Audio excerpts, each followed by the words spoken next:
Hey everyone, Dr. Steve here again, and I wanted to share with you a couple of my favorite mobility exercises for the thoracic spine today.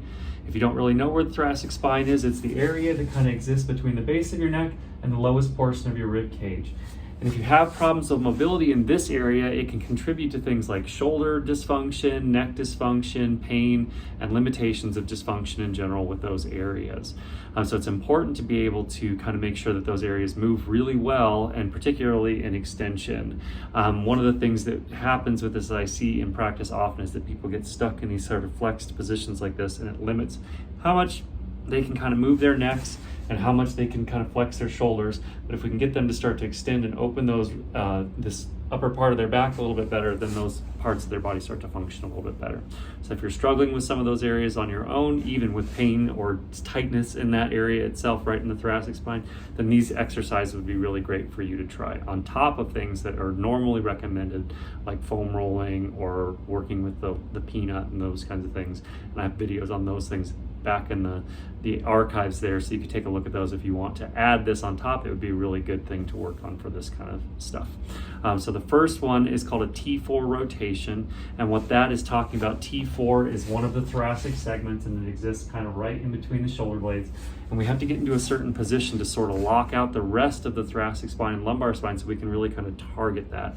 And what that starting position looks like is kind of like child's pose from yoga. So we're here down sitting on our heels if we can, and then what we're going to do is grab back of our neck with one arm, and what we're going to try to do is just rotate this arm up without twisting our body open, because that will let me get into that upper part of my spine. As I start to open my chest more, it starts to work from this area down a little bit more. So that's not necessarily what we're wanting to target with this exercise. We'll get this area a little bit more with the next one.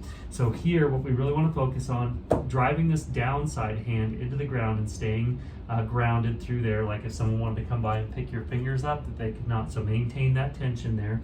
Reach back behind your neck lightly, and then just lift your elbow as high as you can while trying to keep your collarbones parallel to the floor below you. Once you're feeling locked out through there, then I want you to try to look up as high as you can and hold here for about 20 or so seconds. Then from there, to work the opposite direction, so I'm going to show you from the opposite side what it would look like. What I would do is a reach through here like this. A lot of people are kind of familiar with this stretch where we kind of lay on here, which is called the sleeper stretch, and that's not exactly what we're trying to do here. But this one, what we're trying to do is to spin our thoracic spine underneath us, lifting this arm up like we're trying to grab something as far away from us as we possibly can. Same thing, holding that for about 20 to 30 seconds.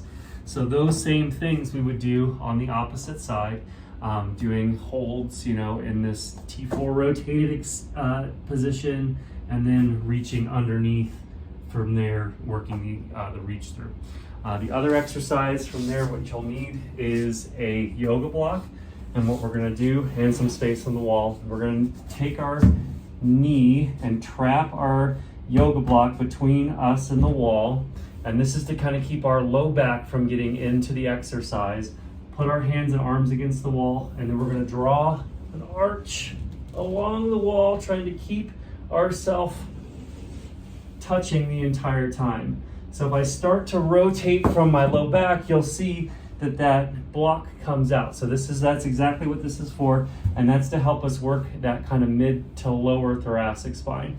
Usually with these, I'll try to do between 8 to 10 sweeps, and then switch and do it on the opposite side. So these are pretty simple exercises, but they're not necessarily easy. And if you work on them over time, you should start to notice that you develop a little bit more control, a little bit more openness to that thoracic spine, which may help you with any shoulder tightness, neck discomfort, upper back tightness, and things like that you may suffer from. So give it a try. If you have any questions or anything like that, as always, feel free to reach out to me. Otherwise, we'll see you on the next one. Take care.